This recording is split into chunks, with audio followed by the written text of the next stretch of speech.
Welcome to Alphabet City. This is the show that covers everything to do with Alphabet. Alphabet happens to own lots of companies like Loon, X, Waymo, and Google. I'm your guide, Ayaz Akhtar. You are the wonderful audience, and we are at CES 2019. Today we're talking about the Galaxy S10, Waymo's new partnership, and your comments. But first up, let's talk Google at CES. On to the Garden of Google. Google's everywhere at CES. To help us out, to get a handle on everything that's been going on, we've dragged in CNET editor Andrew Gebhart. He's been going from place to place, seeing all kinds of things. Okay, Andrew, let's get the ball rolling. What were the most important developments? So Google is everywhere at the show. Yeah. They're plastered on the monorail. They have a ride, like a Small World style ride. It's pretty fun. They're trying to make a big presence, and they made some pretty significant announcements. Their interpreter mode is a really cool piece of tech that's going to be built into their home hub and all their smart displays, and it's going to allow, basically, if it's like set up at a hotel, a person can speak one language to it, it'll translate, and then the concierge at the hotel can speak an entirely different language, and it acts as the interpreter between those two people. So that's rolling out to Google Home Hub and third-party displays, as well as other Google products. But it's not going to be on phones right away, right? I think it's just smart displays to start. Okay. They want to bring it to phones. They want to bring it to everywhere that Google Assistant works. But smart displays is where it's getting kicked off. It seems like a pretty brilliant idea, actually. It makes sense for that screen because you could also correct it if something goes wrong. Yeah, right. You're able to sort of see, and then, I was having a demo with it in the Google booth, and somehow it interpreted something, and the guy speaking in Italian asked me if I was pregnant. So I'm pretty sure that wasn't what he intended to say. Well, wait, we got to find out. Are you pregnant? Not that I know of. Okay, good to know. But yeah, it could be a really cool thing, and it's going to speak 27 different languages. They obviously got to polish it a little bit, but some of the demos have been flawless. It's looked really cool. That's pretty impressive so far. Google with a lot of different products. We've also got Assistant Connect, so basically making it way easier for third parties to have Google Assistant built in, right? Yeah. So they had an e-ink display. They had a button.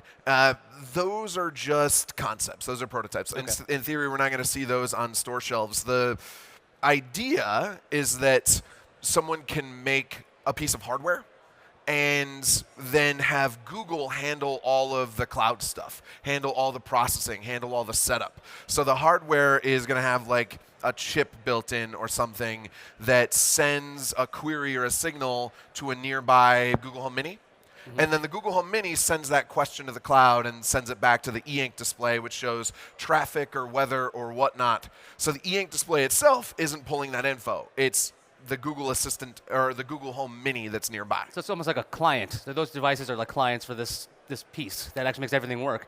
Right. That's pretty interesting. Like that looks like those e-ink displays remind me of those price tags you would see in certain like fancy stores when they're retail stores. But that'd be great to have a bunch of these little displays around the house because they're not bright, not lighting up like a smart clock or anything like that. Yeah, you're right. You don't want necessarily something super bright in some places of your house, but Google actually did introduce a smart clock, but it thankfully has adaptive brightness. This is Lenovo, though, right? Lenovo's got the smart clock? It's the Lenovo smart clock with Google Assistant built in. That's the full name? I think it's just called the Lenovo smart clock, but the Google Assistant part's pretty important. They worked with Google. It's integrated and has all the voice commands of Google Assistant right in there. This thing intrigues me the most out of all the Google stuff so far, actually, because it's this really tiny version of the Google Home Hub, but it doesn't work the same. It was when I watched your video, you said there's not the Home Hub controls. You have an interface set for a nightstand. Yeah, I thought it was just going to be a shrunken Google Home Hub or a shrunken, like Lenovo has a smart display called the Lenovo Smart Display. So I thought it was just going to be that, but small.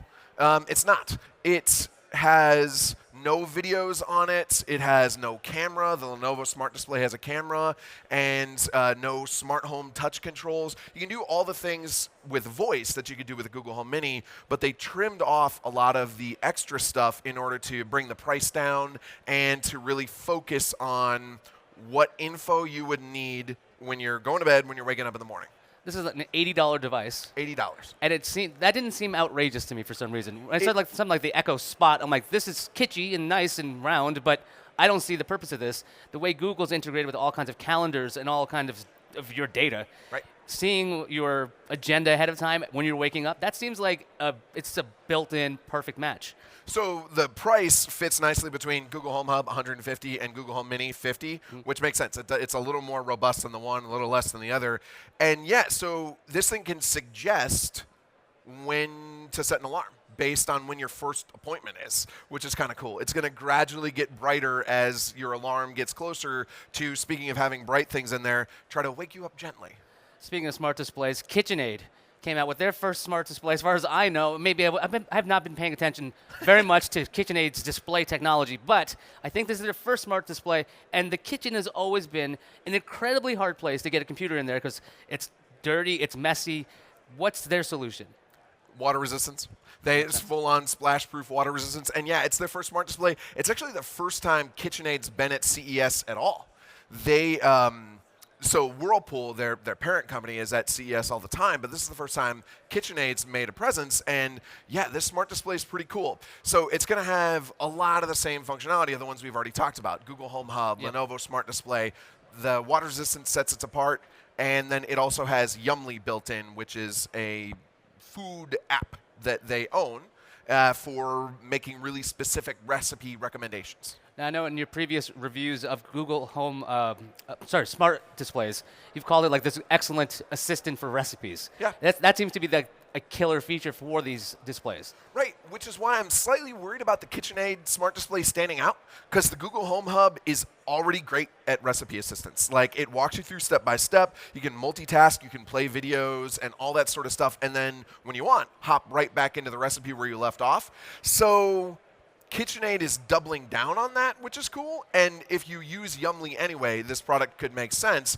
And Yummly's pretty smart about making recipe recommendations, and they have a new advanced service where like a celebrity chef can show up and walk you through a few steps. So there is going to be some cool extra stuff for working in the kitchen on this one. So on the odd side, we saw the Sonos One working here with both Google Assistant and Alexa compatibility, but it's not exactly all it's cracked up to be. It's not like you can just choose one or the other anytime you want.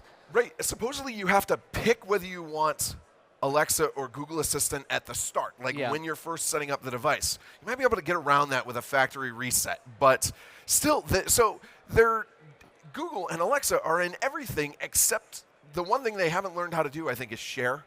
They could literally be in the same box as long as you reset the thing over and over again. That seems absurd. There must be some kind of weird contract issues where you can't simply go, hey, Alexa, or Alexa, and hey, Google, and I'm really sorry for setting off anybody's smart home devices right now by saying that. But yeah, it seems like we're going to get there eventually, but we're still not there. I have to imagine it's Amazon and Google dragging their feet. I mean, they've been in a fierce competition for taking over this smart home space as represented by all the stuff we're seeing at CES, and for the most part, that competition has been good for customers. It's pushed like features and stuff forward, but it's also meant that something like a Kohler smart mirror, you have to buy a separate mirror if you want Alexa, and you have to buy a separate mirror if you want Google Assistant. And again, I'm sorry if I set off your smart. I just realized it's a dual boot machine. That's what it is. Yeah. You can't have these concurrent systems. That's so wrong. Real quick, you were in the Google booth. You were on the ride. What was the ride like? It was called The Ride. Yeah, it's just the ride. It was sort of like It's a Small World, but thankfully a little less creepy.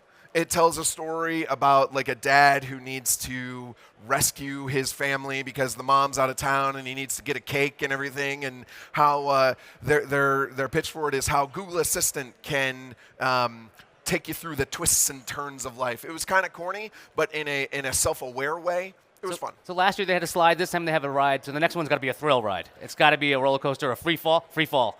That's going to be the next one. That's my guess. The free fall would make me nervous. I'd vote for roller coaster. All right. So thank you, Andrew. That was really helpful. Oh, you want to stick around for the rest of the show? Sure, I'll be here. All right. Let's go to Uptown Updates. Samsung has made it official. The company is holding an unpacked event for the Galaxy S10 on February 20th in San Francisco. The invite shows two gradient colors meeting in the middle with a black line separating them. Is it two different phones being butted up against each other? I don't know. A Wall Street Journal article says Samsung would show off its foldable phone on the same day. Guess we'll see. Yeah, what, in February, right? February 20th. That's correct. Let's see what we got. Meanwhile, the S10 looks like the S10 might have leaked. Evan Blass posted this picture on Twitter, which he says is the S10 in the wild. Take a good look at this picture. It looks like looks like what you've expected. There's a nice little Infinity O display, very thin bezels. Obviously, everything is blurred out. This would be the standard S10, not the Plus or the Lite. Excited about the S10? I mean, kind of. I mean, Samsung has to up its game now with Google making their own Android phones. Yeah. So they've got to find something new and interesting to do. The foldable might help do that if that's true. But yeah, folding phones, whatever, no bezels, either way, something's happening on the 20th. Waymo is partnering up with a number of companies, including GM and Toyota, to form PAVE.